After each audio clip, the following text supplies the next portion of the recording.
தம்முடைய சமாதானத்தை நமக்கு கொடுத்த தேவாதி தேவனுக்கு மகிமை உண்டாவதாக. லூக்கா 18ஆம் அதிகாரம் 18ஆம் வசனம்.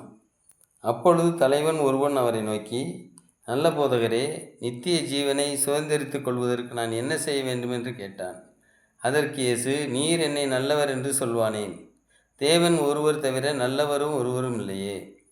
விபச்சாரம் செய்யாதிருப்பாயாக, கொலை செய்யாதிருப்பாயாக, களவு செய்யாதிருப்பாயாக, பொய்ச்சாட்சி சொல்லாதிருப்பாயாக, உன் தகப்பனையும் உன் தாயையும் கனம் பண்ணுவாயாக என்கிற கற்பனைகளை நீ அறிந்திருக்கிறாயே என்றார். அதற்கு அவன், இவைகளையெல்லாம் என் சிறுவயது முதல் கை கொண்டிருக்கிறேன் என்றான். இயேசு அதை கேட்டு, இன்னும் உன்னிடத்தில் ஒரு குறை உண்டு. உனக்கு உண்டானவைகளையெல்லாம் விற்று தரித்திரருக்கு கொடு. அப்பொழுது பரலோகத்திலே உனக்கு பொக்கிஷம் உண்டாயிருக்கும். பின்பு என்னை பின்பற்றி வா என்றார்.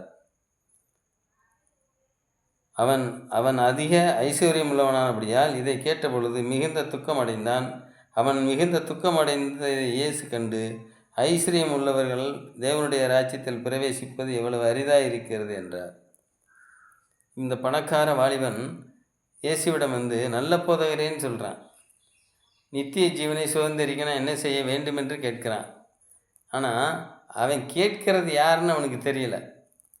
நித்திய ஜீவனே அவர்தான், நித்திய ஜீவனை கொடுக்குறவரும் அவர் தான். அப்படி இருக்கிற அவர்கிட்ட அவன் தேவனாக பார்க்கல, இயேசு கிறிஸ்துவ தேவனாக பார்க்கல, சாதாரண ஒரு போதகராக பார்க்குறான்.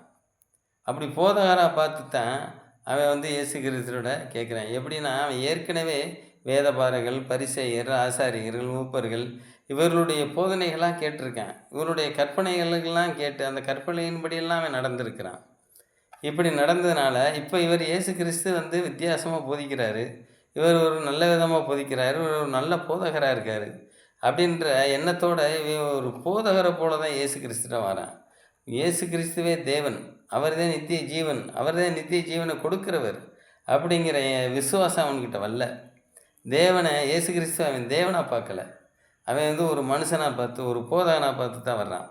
அப்படி வர்றதுனால தான் இயேசு கிறிஸ்து சொல்கிறாரு, தேவன் ஒருவர் தவிர நல்லவரும் ஒருவரும் இல்லையே. ஏன் இயேசு கிறிஸ்து இப்படி சொல்லார்? இயேசு கிறிஸ்து நல்லவரா கெட்டவரா? இயேசு கிறிஸ்து நல்லவர் தானே. ஏன் அப்படி சொல்கிறாருன்னா, அவன் தேவனாக பார்க்கல, தேவன் தான் நல்லவர்னு சொல்கிறார். இயேசு கிறிஸ்து அவர் தான் தேவன், தேவனைத்தான் அவரே தேவனாக சொல்லிக்கிறார் அந்த இடத்துல. அப்போ அவரே நித்திய ஜீவனை அவனுக்கு கொடுக்க போகிறாரு. நித்திய ஜீவன் வரைக்கும் வந்துட்டேன், நித்திய ஜீவன் கிட்ட வந்துட்டேன், கிட்ட எல்லா கற்பனையிலையும் கடைப்பிடிச்சிட்டு நித்திய ஜீவன் வரைக்கும் கிட்ட வந்துட்டேன். ஆனால் அவரை விசுவாசிக்கலை, அந்த நித்திய ஜீவனை அவன் விசுவாசிக்கலை. விசுவாசிக்காதனால தான் அவன் அப்படி கேட்டு வரேன். இப்போ இதுக்கு மேலேயும் இயேசு கிறிஸ்து அவன்கிட்ட கேள்வி கேட்குறாரு, இந்த கற்பனைகள் எல்லாம் நீ இருக்கே அதை தெரியுமாண்ணா? அதை நான் சிறு வயதுலேருந்து கடைப்பிடிச்சிருக்கேங்கிறேன், நான் சிறு வயது முதல் கடைப்பிடிச்சி வந்திருக்கேன் அப்படின்னு சொல்கிறான். அப்போ சிறு வயது முதல் கடைப்பிடிச்சி வந்தவன் இப்போ கிட்ட நித்திய ஜீவன் வரைக்கும் வந்துட்டு அவர் ஒரு கற்பனையை சொல்கிறாரு, நீ போய் உனக்கு உண்டானவைகளையெல்லாம் விற்று தரித்திரருக்கு கொடுத்துட்டு என்னை பின்பற்றி வா, உனக்கு பரலோகத்தில் பொக்கிஷம் உண்டாயிருக்கும் அப்படிங்கிறார். அப்போனா அவன் இந்த பூமியில் இருக்கிற அந்த பொக்கிஷத்தின் மேலே அவன் இருதயம் இருக்குது. அவன் எல்லா கற்பனைகளையும் கடைப்பிடிச்சு வந்தாலும் அவனுடைய இருதயம் அந்த அவனுடைய சொத்து பொக்கிஷத்தின் மேலே தான் இருக்குது. அவன் பரலோகத்தில் நமக்கு பொக்கிஷம் இருக்குங்கிறத அவன் நினைவு கூறவே இல்லை. அதனால தான் அவனுடைய இந்த நித்திய ஜீவனுங்கிறதுக்கு நான் ஒரு இந்த வசனத்தை சொல்லிக்கிறேன். 1 யோவான் 5:11-12. 1 யோவான் 5:11-12. தேவன் நமக்கு நித்திய ஜீவனை தந்திருக்கிறார், அந்த ஜீவன் அவருடைய குமாரனில் இருக்கிறது என்பதே அந்த சாட்சியம். தேவன் நமக்கு நித்திய ஜீவனை தந்திருக்கிறார், அந்த ஜீவன் யார்கிட்ட இருக்குது? அவருடைய குமாரனில் இருக்கிறதே என்பதே அந்த சாட்சியம். குமாரனை உடையவன் ஜீவனை உடையவன், தேவனுடைய குமாரன் இல்லாதவன் ஜீவன் இல்லாதவன். அப்போ இதில் தெளிவாக இருக்குது பாருங்கள். குமாரனை உடையவன் அந்த அவருடைய இயேசு கிறிஸ்துவ உடையவன் தான் ஜீவனை உடையவன், தேவனுடைய குமாரன் இல்லாதவன் ஜீவனே இல்லை. அவன் நித்திய ஜீவன் வரைக்கும் வந்துட்டு திரும்பி போயிட்டான். பிலிப்பியர் 1:21 கிறிஸ்து எனக்கு ஜீவன் பவுல் சொல்கிறாரு. யோவான் 14:6 நானே வழியும் சத்தியமும் ஜீவனுமாய் இருக்கிறேன்னு சொல்கிறாரு. யோவான் 11:25 உயிர்த்தெழுதலும் ஜீவனுமாய் இருக்கிறேன்னு சொல்கிறார். அப்போ அந்த ஜீவனே அவர் தான். இப்போ நமக்கு எல்லாருக்குமே நித்திய ஜீவனை கொடுக்க போகிறவரே அவர் தான், நம்மளை பரலோக ராஜ்யத்துக்கு கூட்டிகிட்டு போக போகிறவரும் அவர் தான். அப்படிப்பட்ட நித்திய ஜீவன் வரைக்கும் வந்தவன் அவரை விசுவாசிக்காமல் பின்வாங்கி போயிட்டான். ஏன்னா அவனுடைய பொக்கிஷம் எல்லாம் அந்த சொத்தின் மேலே இருக்கிறதுனால அவன் பின்வாங்கி போயிட்டான். அதை விட்டு ஏழையில் கொடுக்கறதுக்கு அவனுக்கு மனசு வரல, அவரை பின்பற்றி போக மனசு வரல. இவ்வளவு சிறு வயதிலிருந்து எல்லா கற்பனையெல்லாம் கடைப்பிடிச்சி எல்லாம் நடந்து வந்தவன் கடைசியில் கோட்டை விட்டுட்டான். கடைசியில் ஒரே ஒரு விஷயம், இயேசு கிறிஸ்துவ விசுவாசிக்கணும் தேவனாய். அந்த செயலை அவன் செய்யாமல் முழுசாகவே நித்திய ஜீவனுக்கு போக முடியாத நிலைமைக்கு மாறிட்டான். அப்படிப்பட்ட நிலையில் நாமளும் இருக்காதபடிக்கு, நம்முடைய பொக்கிஷமெல்லாம் அந்த பூமியில் இருக்காதபடிக்கு, நம்ம பொக்கிஷமெல்லாம் பரலோகத்தில் இருக்கணும் அப்படிங்கிறத நாம் புத்தி உள்ளவர்களாக இருந்து அதை காத்துக்கொள்ளணும். இப்போ நானே இந்த பூமியில் நிறையா சொத்து சம்பாதிக்கணும், பணம் சம்பாதிக்கணும், ஓடி ஓடி வேறு விதமாக பல காரியங்களை செஞ்சேன். ஆனால் பண ஆசையே எல்லா தீமைக்கும் வேறாக இருக்கிறது போல் நான் ஏகப்பட்ட மிக பயங்கரமான சிக்கலுக்குள்ளே நான் மாட்டிக்கொண்டேன். அப்போ அந்த பொருளாசை, பண ஆசை நம்மை இந்த இப்படிப்பட்ட தீமைக்குள்ளே நம்மளை நடத்தி விடுது. இப்போ இன்னொரு இதில் ஒரு குறிப்பை நான் சொல்லிக்கிறேன். இப்போ அந்த பணக்கார வாலிபன் பழைய ஏற்பாட்டு பிரமாணங்களை முழுவதும் கடைப்பிடிச்சிருக்கான்.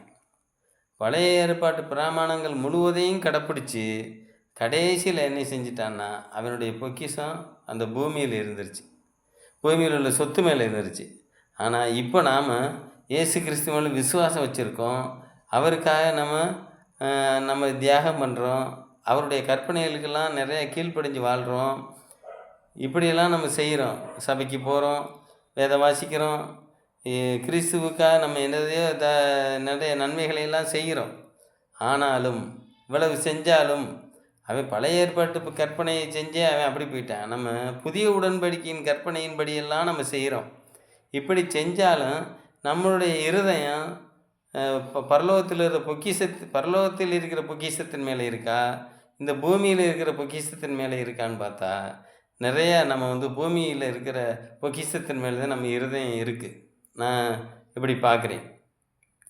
எனக்கு தெரிஞ்ச ஒரு நல்ல விசுவாச நண்பர் எனக்கு தெரியும்.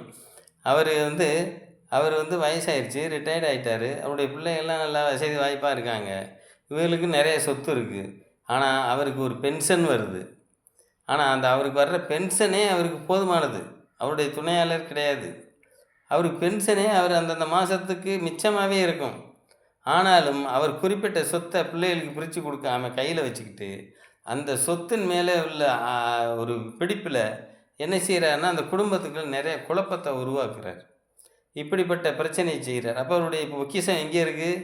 ஆனால் நல்ல ஒரு விசுவாசி, தேவனுக்காக நிறைய தியாகம் பண்ணுற ஒரு விசுவாசி, அப்படிப்பட்ட ஒரு விசுவாசி இந்த சொத்தின் மேலே பிடிப்பாக இருக்கார்.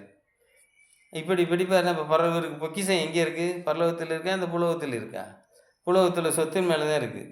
இப்படி எனக்கு தெரிஞ்ச ஒரு மூப்பரும் அதே நிலையில் நடந்து இப்போ பின்வாங்கி போயிட்டார். இப்படிப்பட்ட, ஏன்னா அவங்களுடைய விருப்பமெல்லாம் அந்த பூமியில் உள்ள சொத்தின் மேலே இருக்குது, அவங்க விருப்பமெல்லாம் பரலோகத்தில் இருக்கிற பொக்கிஷத்தின் மேலே இல்லை. இப்படிப்பட்ட நம்ம நிலையிலே நம்ம மாற முடியும். இப்படி மாறாமல் நம்ம எச்சரிக்கையாக இருப்போம், புத்தியுள்ளவர்களாக இருப்போம். தேவனுக்கு முழு இருதயத்தோடு இந்த புதிய உடன்படிக்கையின் கற்பனைகளுக்கெல்லாம் கீழ்ப்படிந்து நம்ம பரலோகத்தின் பொக்கிஷத்தை நம்ம அடைவோம், நித்திய ஜீவனை பெற்றுக்கொள்வோம். நித்திய ஜீவன்னா இப்போ இயேசு கிறிஸ்து நித்திய ஜீவன்னாலே, ஜீவன்னா சமஸ்கிருத வார்த்தை, ஜீவன்னா தமிழ் வார்த்தை உயிர். நித்திய ஜீவன்னா முடிவே இல்லாத உயிர். இப்போ நித்திய ஜீவனை பெற்றுக்கொள்வோம்னா, இப்போ நான் நித்திய ஜீவனை பெற்றுக்கொள்ளணும். அப்போ இயேசு கிறிஸ்துவிடமிருந்து அவருடைய ஜீவனை நாம் பெற்றுக்கொள்ளணும்.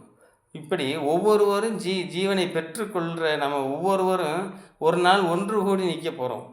அந்த இடம்தான் பரலோகம். நித்திய ஜீவனை பெற்ற நாம் ஒவ்வொருத்தரும் தனித்தனியாக தான் நம்ம நித்திய ஜீவனை பெற போகிறோம். நம்ம ஒவ்வொருத்தரும் நித்திய ஜீவனை பெறணும். நம்ம நித்திய ஜீவனை பெற்ற எல்லாருமே ஒன்று கூடி ஒரு நாளைக்கு நிற்க போகிற இடம்தான் பரலோக ராஜ்யம். அந்த பரலோக ராஜ்யத்துக்கு நாம் எல்லோரும் ஒன்று கூடி போகிறதுக்கு ஆசைப்படுவோம். ஆமீன்.